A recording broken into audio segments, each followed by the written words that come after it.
Hello everybody and welcome. Today we're going to take a look on the Analogue 3D and some positive things and some kind of an updated video, because the previous one, a lot of people getting a little bit of misinterpretation of why I made it. So I wanted to explain some things, but first we are going to take a look on the Analogue 3D situation. I have to say that I'm super pleased with how it has gone. I haven't ordered one myself, but it's still available to pre-order. You can get it. You can get the white right now, but you can still get the black. So even though so many hours passed, they bought more pre-orders up and ready. So you can pre-order it and it will ship up on the Q1 of the next year.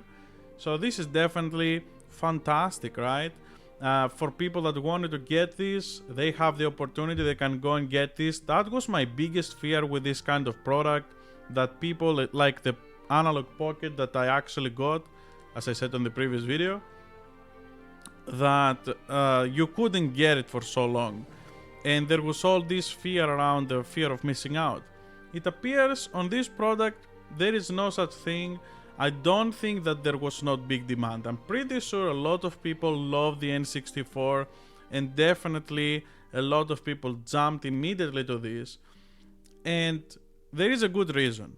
So for people in the know, even though in the previous video I talked about how they advertise it as 4K, but it's not 4K rendering, it's not gonna be 4K rendering, and that's fine.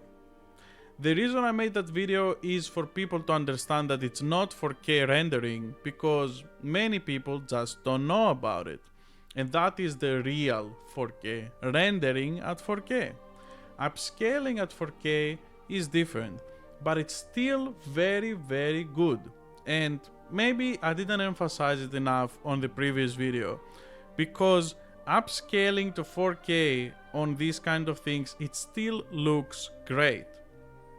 But I'm just saying for people to not have any disbeliefs that it will be rendering. And upscaling to 4K is gonna be great with this device. I think the price is great, even though if you have a Mr. FPGA or if you have the original console and you don't have it HDMI modded, or even if you have it HDMI modded, you still would want to take a look at this, because this specific thing, not only it will be at 4K, because the other places that I said, the other parts that I said, don't really do that at 4K. And when you have a big, nice OLED 4K TV, it's gonna look way better when you have it to be upscaled to 4K. And right now, the only other solution to reach that point is to buy a RetroTink 4K, which the price is $750 US to get the RetroTink 4K. Now, don't get me wrong, this is an amazing device and you can do so much with something like this. But this costs more than the PlayStation 5 Pro, okay? This is for very specific people that want to have the best quality on everything and that kind of thing, for very specific amount of people. Not everyone is going to throw this amount of money to just play a console at 4K. This is probably for people that have a lot of multiple systems that want all of them to output on the best thing, on their best 4K TV that gonna look fantastic with this, right? And that is fine. But don't get it twisted, if you go and compare the price, this is $250 and this is $750, and this doesn't play any games. This is just the upscaler.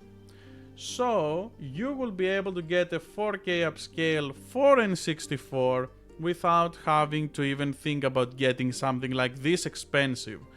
Which the RetroTink, as I said, is amazing. It has so many options if you own a lot of things. But if you just want to play at 4K upscaled your Nintendo 64, this is the cheapest and best option.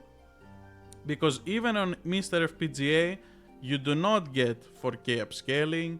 I think it was 1080p what you will get for this specific core, not overall, the Mr. FPGA project and their cores, but for this specific core I think it was 1080p, and for other cores was around, like, maybe the highest was 1440p, so like 2K signal. It was never 4K.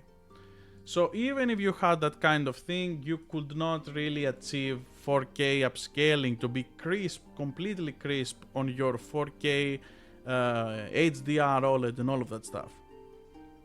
So this is a great system. They finally did a really good launch, and I think this may be the turning point for Analogue and their products, because the company had so good product but so bad reputation around two things. One, it was that you couldn't actually buy the product, and two was that you could not really get too many updates fast enough in their products. So even though I know there are still things missing from this, from the Analogue Pocket, if I cared to have something like this, like the Analogue 3D, I will definitely get it.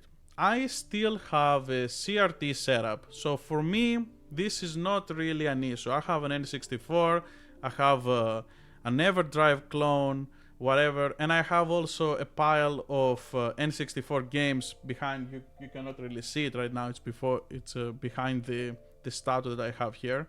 It's behind this statue of Elden Ring.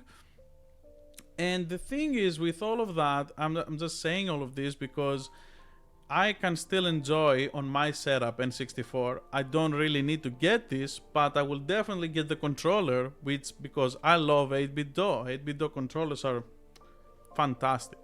So definitely I'm gonna grab the controller, in hopes that we may get a GameCube controller that style as well. But either way, very happy with what we have here. Analogue 3D Black. You can pre-order it still. So if you care about this product, go out and get it. But I'm just, again, gonna say for the other video, for people that went in the comments and they were like, oh, obviously it's not 4K. Well, it's not obvious to many people. A lot of people do this, that they think their knowledge is what most people know, and most people don't even know what FPGA is. So I hope you understand that it's not obvious. Anyway, this was the video. Hope you have a great day. See you next time.